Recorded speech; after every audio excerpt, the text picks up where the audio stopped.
예수님의 공생의 사역을 보면 물로 포도주를 만드신 이적을 비롯하여 수많은 병자를 고치신 기적의 사건들이 많이 있음을 보게 됩니다.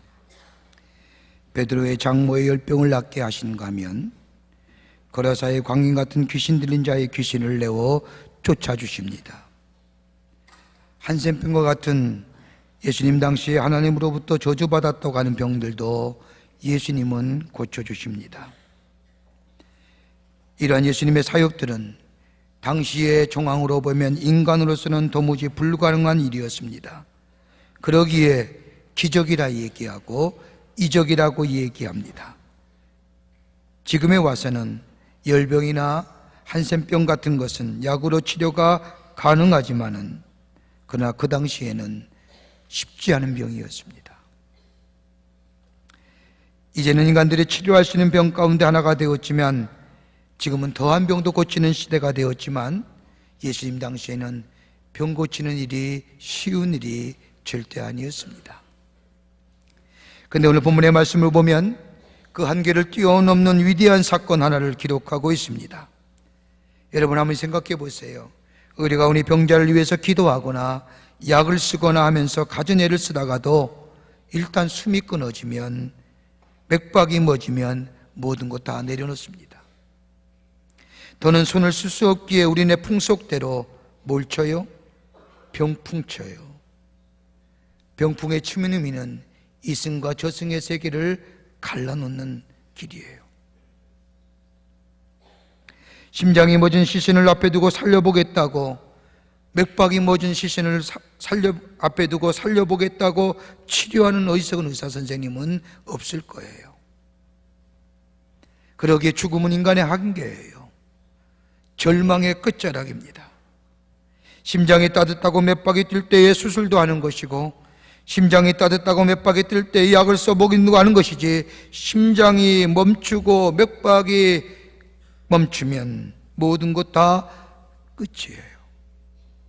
그러기에 절망이 찾아오고 인간의 한계가 찾아옵니다. 그런데 오늘 본문의 말씀은 그런 인간의 절망의 끝자리에서 인간의 한계를 뛰어넘는 위대한 창조적 사건의 역사를 보게 됩니다. 오늘 본문의 말씀은 나인성에서 일어난 일입니다.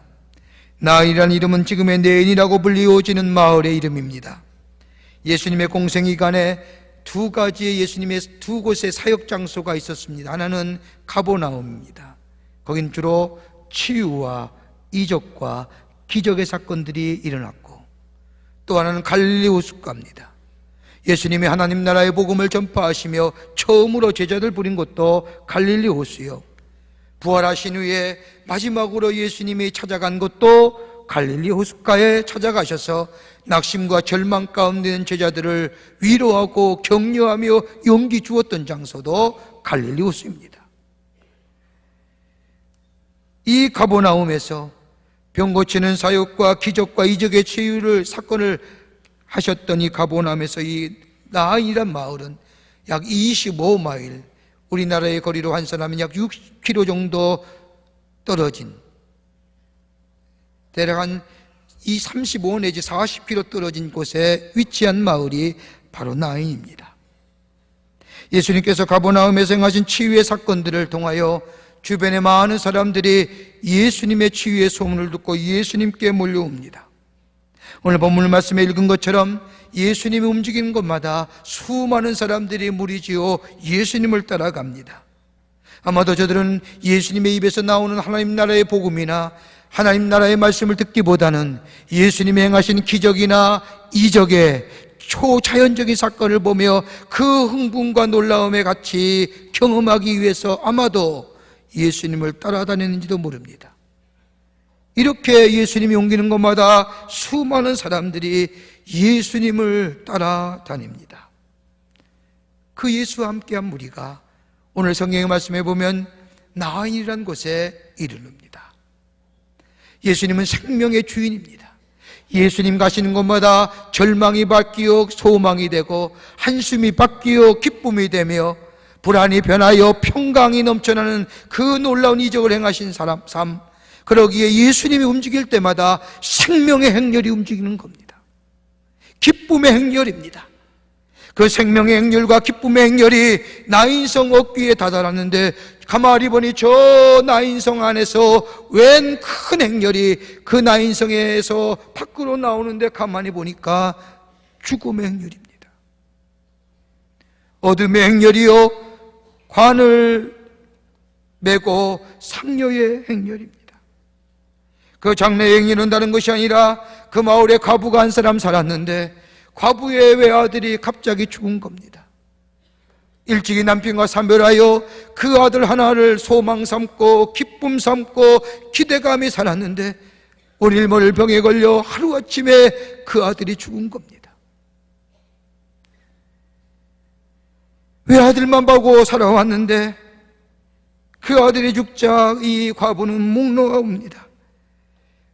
많은 사람과 더불어 목 놓아 울면서 상회의 뒤를 따릅니다. 죽음의 행렬이요 어둠의 행렬이요 슬픔의 행렬입니다. 그 두 행렬이 하나는 예수님이 함께하는 생명과 기쁨과 소망의 행렬과 저 장사 지내기 위해서 내려오는 어둠과 죽음의 행렬과 절망의 행렬이 나인성 어귀에 만납니다.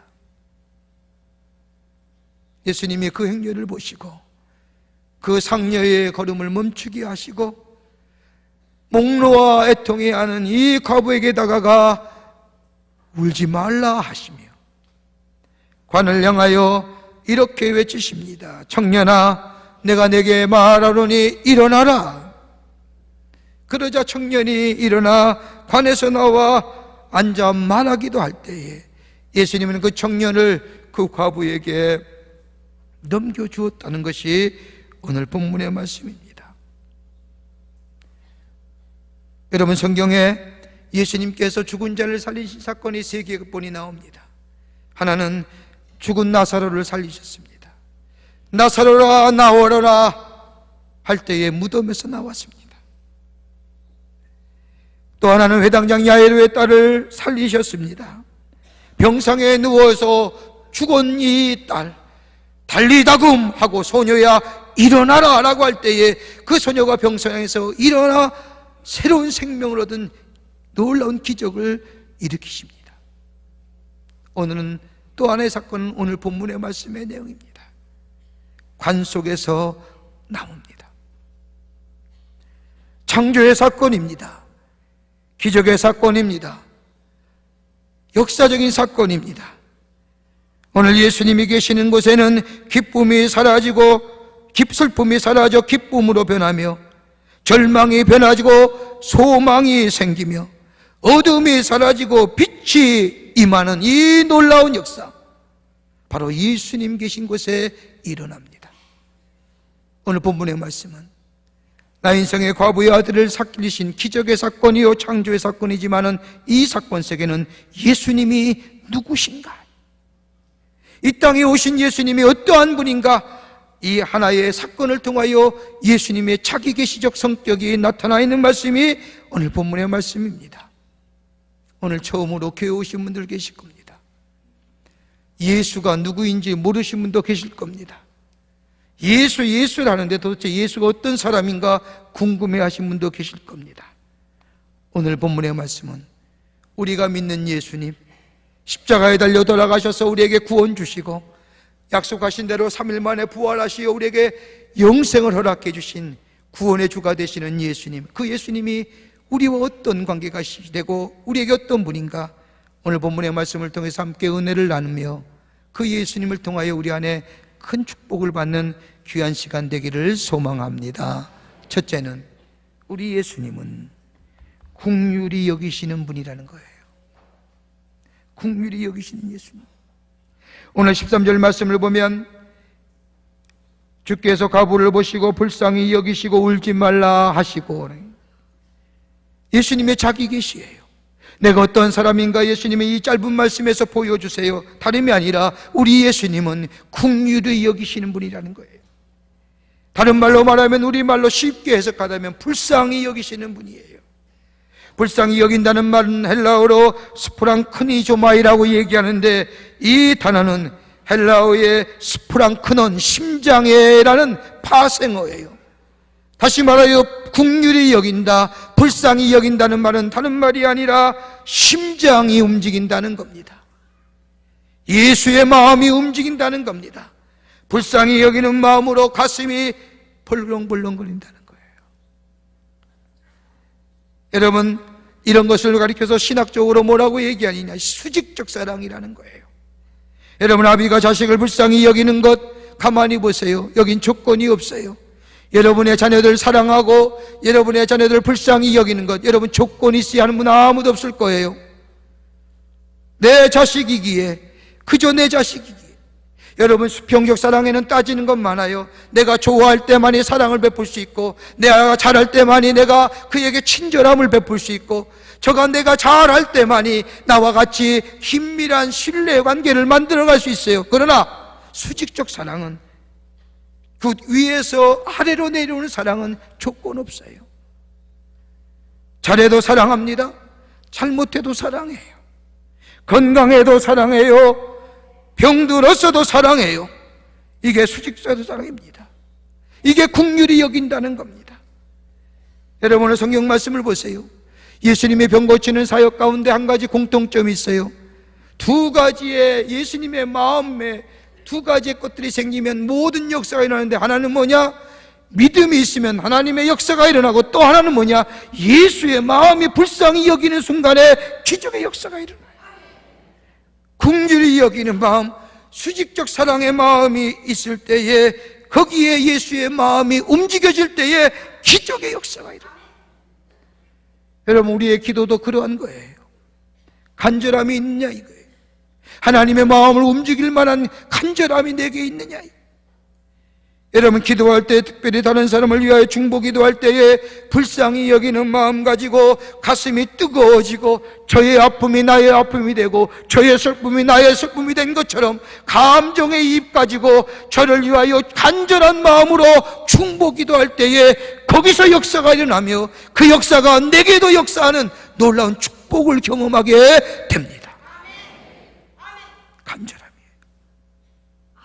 뜨거운 마음 없이는, 간절한 마음 없이는 기도의 응답이 없어요. 여러분, 우린 지난 한 주간 참으로 가슴 아픈 일로 지냈습니다. 아무리 생각해도 메워지지 않는 슬픔, 우리 국민 모두가 다 경험했던 일입니다. 어른들의 안전불감주땡에 피지도 못한 꽃봉오리 같은 우리의 젊은 아들, 딸들이 저 바다에서 수백 명이 수장다. 여러분, 우리의 책임이에요. 우리 어른들의 책임이에요. 내 자식과 나와 관계된 사람은 사랑을 베풀면서도 나와 관계없다고 하여 다른 사람에 대하여 무관심했던 것. 여러분, 우리의 안전에 대한 불감증도 마찬가지잖아요. 내 집이나 내 가정의 안전은 책임지면서도 다른 사람과 함께 공유하는 것에서는 불감했던 우리의 마음, 어른들의 책임이에요.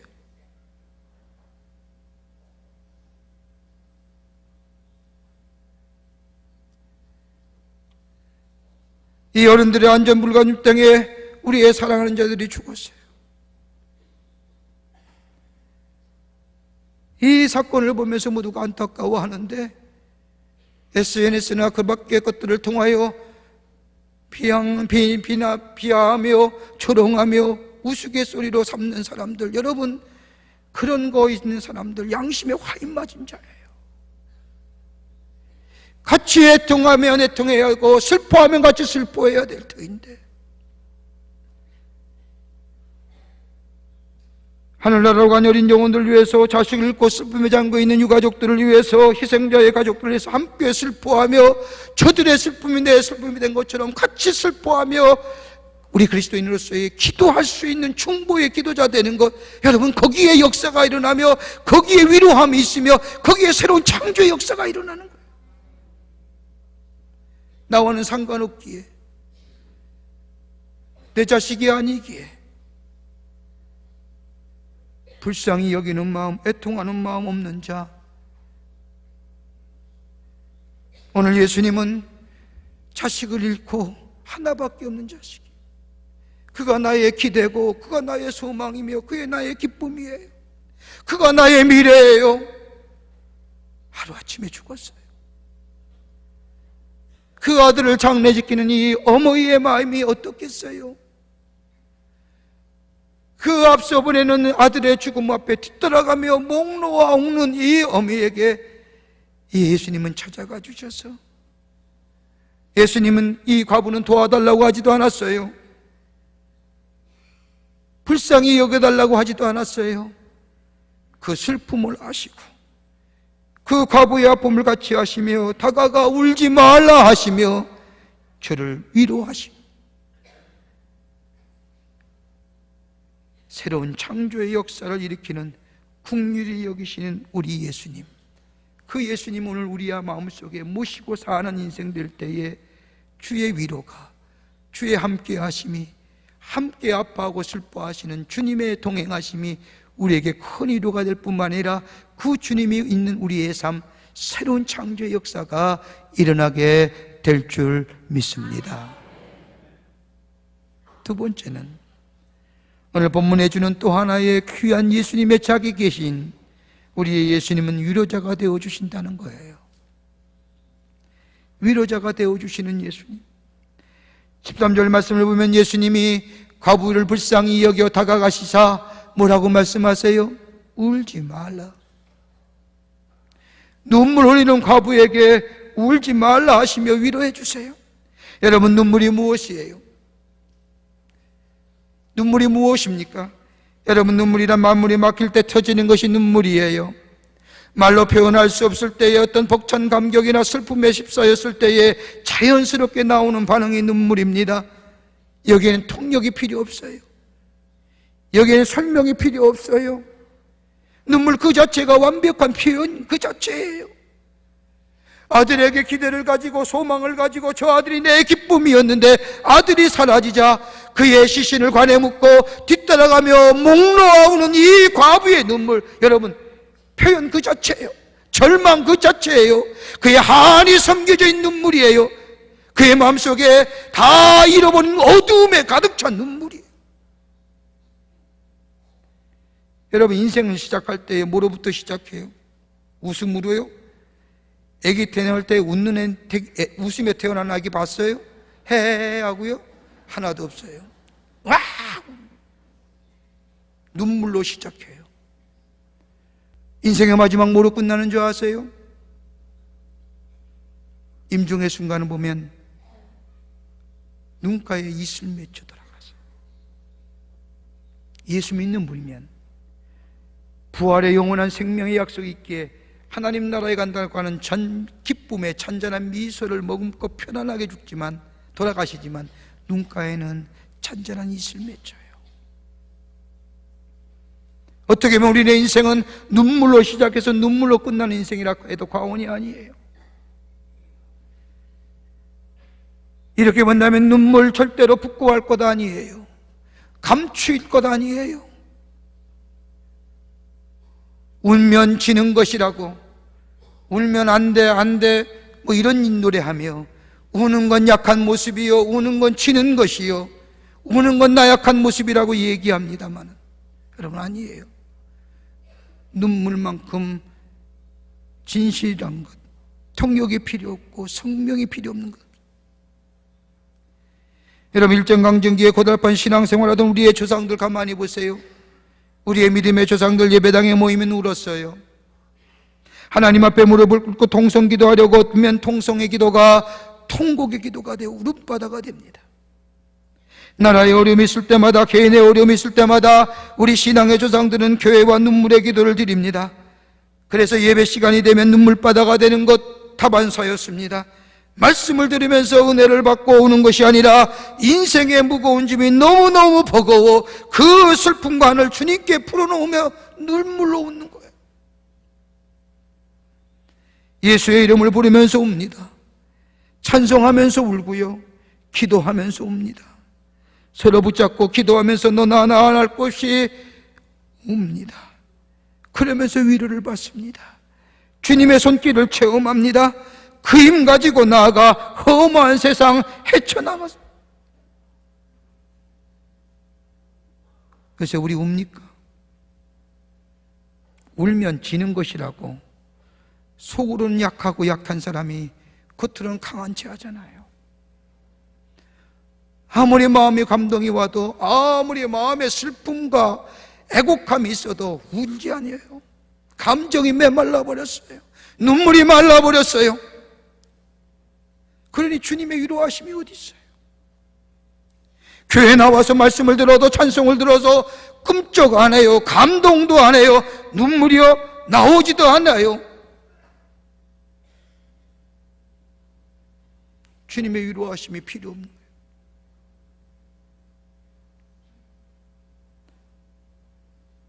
예수님도 세상에 계실 때 우셨어요.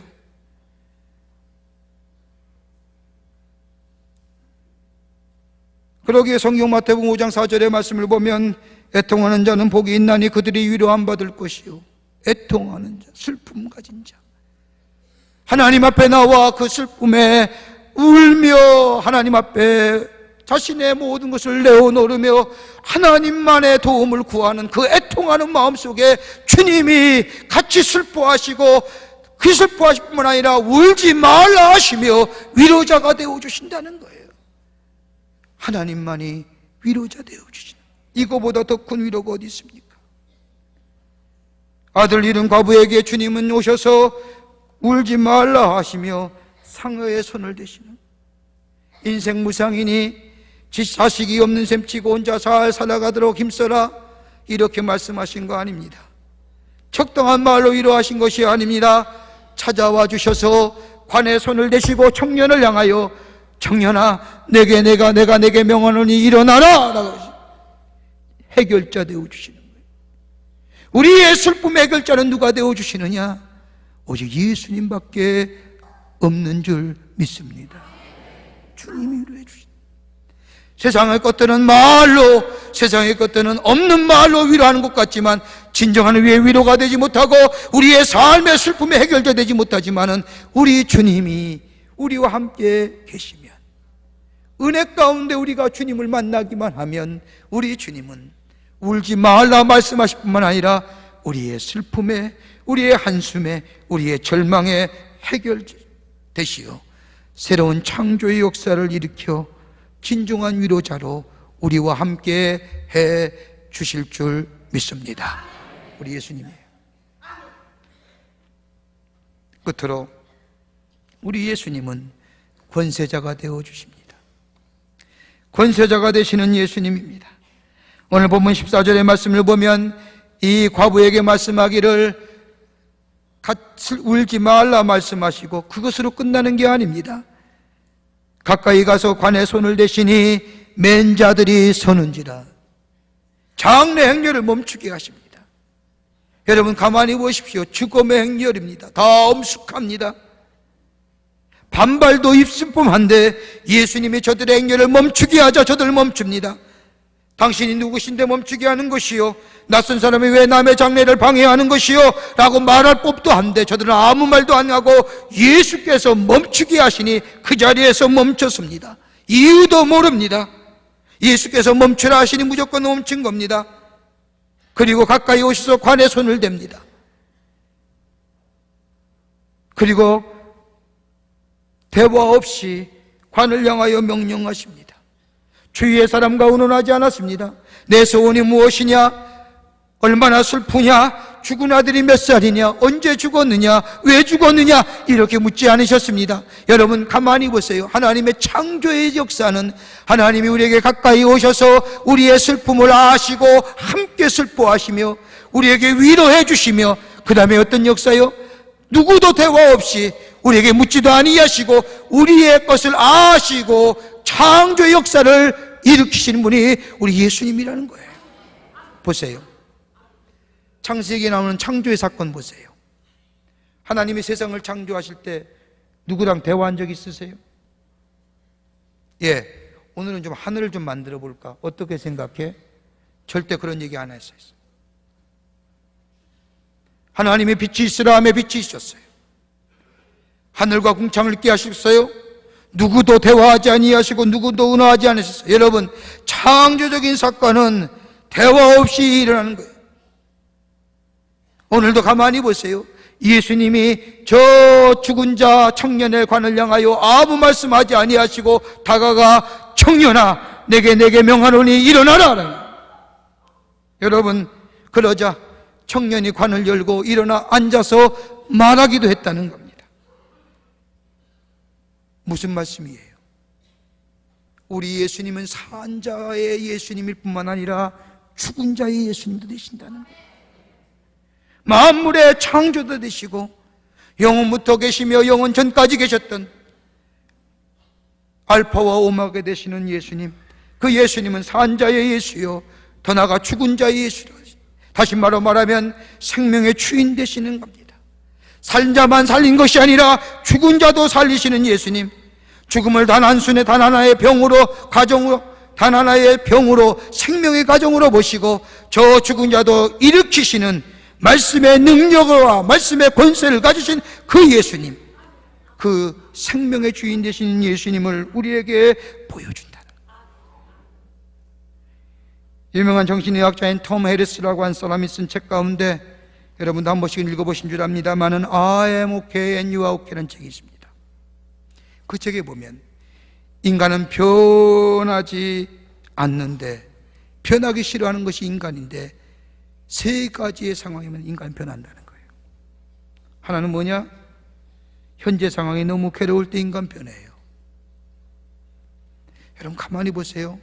낙천적이고 긍정적인 사람도 삶에 찌들기면 변하더라고요. 또 하나의 경우는 소망이 안 보일 때, 절망의 끝이요 인간의 한계라고 생각할 때 인간 변해요. 이 두 가지가 부정적 관점에서의 변함이라고 얘기한다면, 또 하나는 긍정의 관점에서의 변함이 있어요. 다른 게 아니라 내가 알지 못하는 새로운 것을 발견하게 될 때 인간은 변해요. 뭐예요? 유레카. 오늘 본문의 말씀을 보세요. 절망의 상황에 이 과부는 변했을 거예요. 목 놓아 울었을 거예요. 기대가 무너지고 소망이 무너지고 기쁨이 사라진 이 과부, 목 놓을 때에 주님이 울지 말라 위로하시며 자신의 아들을 관 속에 누웠던 죽음으로 변한 아들을 살려내게 될 때에 이 여인은 뭐예요? 유레카라고 하는 거예요. 생명의 주인 되신 예수를 보는 순간, 역사를 만나는 순간 이 여인의 생애는 변화되어 성경의 말씀을 보면 주님을 따라 이 역사가 온 동네에 널리 퍼졌더라라고. 주님의 사랑을 받는 순간, 주님의 은혜를 경험하는 순간, 우리 앞에 계시며 우리 가운데 계시며 우리 옆에 계셔서 피 안에 계셔서 우리에게 도움 되시는 우리 부활의 주님을 우리가 만나는 순간 우리는 위로함 받고, 우리는 주의 애통함을 통하여 진정한 위로자 되시는 주님의 사랑을 경험하며 유레카, 새로운 변화된 창조의 역사의 주인공 된 삶을 살아가게 되는 줄 믿습니다. 버클리 대학에서 한 실험 연구를 실험하여 연구 결과를 발표했습니다. 쥐에게 먹이를 주어 키우는데 세 종류로 분류해서 키웠답니다. 1번지는 혼자 먹게 하고, 2번지는 5마리가 함께 먹게 하고, 3번지는 사람이 손에 들고 먹이를 먹여주며 키웠다고 합니다. 사람의 사랑을 느끼며 먹고 자라게 한 겁니다. 나중에 보니까 혼자 먹고 살았던 쥐는 600일밖에 못 살았습니다. 5마리가 모여서 먹으며 공동체 생활했던 쥐는 700일 살았습니다.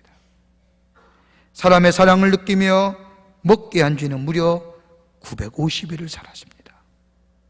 못 믿으시죠? 저는 믿어요. 왜요? 저희 집에 햄스터 키워요. 보통 수명이 미니멈 1년 반이래요. 근데 지금 2년 반이 넘었는데도 안 죽어요. 우리 애들이, 우리 집사람이 먹이를 직접 먹여요. 그리고 손가락으로 이렇게 쓰다듬어줘요. 그 조그만 뇌를. 아직도 산단 말이에요. 난 언제 죽을까? 안 죽어요. 나중에 다 죽은 후에 쥐의 뇌의 무게를 조사해 봤답니다. 1번 쥐의 뇌가 가장 가벼웠습니다. 2번 쥐들은 1번 쥐의 뇌보다 조금 무거웠습니다. 근데 3번 쥐는 이상하리만큼 3번 쥐의 뇌세포는 사방의 세포들과 연결되어 뇌세포가 뻗어 발달했으며 훨씬 무거운 뇌세포가 되어 있었다는 겁니다. 쥐에게 사람을 알거나 이해할 능력은 없지만 쥐의 지략을 초월한 어떤 큰 존재의 사랑과 연결되어 있다는 사실을 알게 될 때에 뇌하수체의 속에 성장 호르몬이 인자를 자극하여 건강하게 살려고, 건강하게 살게 했고 오래 살게 했다는 거예요. 사랑받고 있다는 것. 여러분, 사랑받고 있는 존재 아닙니까? 예수님이 사랑하고 계세요. 그 사랑을 느끼며 그 주님, 앞서가시는 주님, 피 안에 계신 주님, 우리 가운데 계시는 주님, 그 주님 모시고 살 때에 주님이 우리의 위로자 되시고 우리의 삶의 해결자 되어주시고 우리의 삶에 늘 동행하셔서 우리의 삶의 위대한 하나님의 하시고자 하는 일들을 우리 가운데 이루어 새로운 역사와 변화의 주인공된 삶으로 살아가게 하실 줄을 믿습니다. 오늘 처음 오신 분들, 이 예수님 모시기를 원합니다. 이 예수님 모시고 믿고 살기를 원합니다.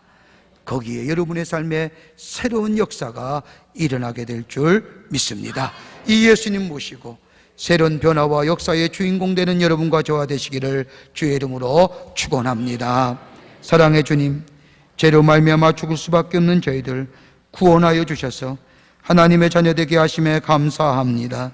주님만이 우리의 위로자 되어 주시며 주님만이 우리의 삶의 해결자 되어 주시며 주님만이 우리의 모든 것의 주인 되심을 고백하게 하시고 그 주님을 통하여 한숨이 변하여 평안이, 절망이 변하여 소망이, 우리의 슬픔이 변하여 기쁨의 역사를 경험하여 주님을 증거하는 그리스도인의 삶, 하나님의 자녀된 삶 되게 하여 주시옵소서. 성령이 도우실 줄 믿사옵고 예수님의 이름으로 기도하옵나이다.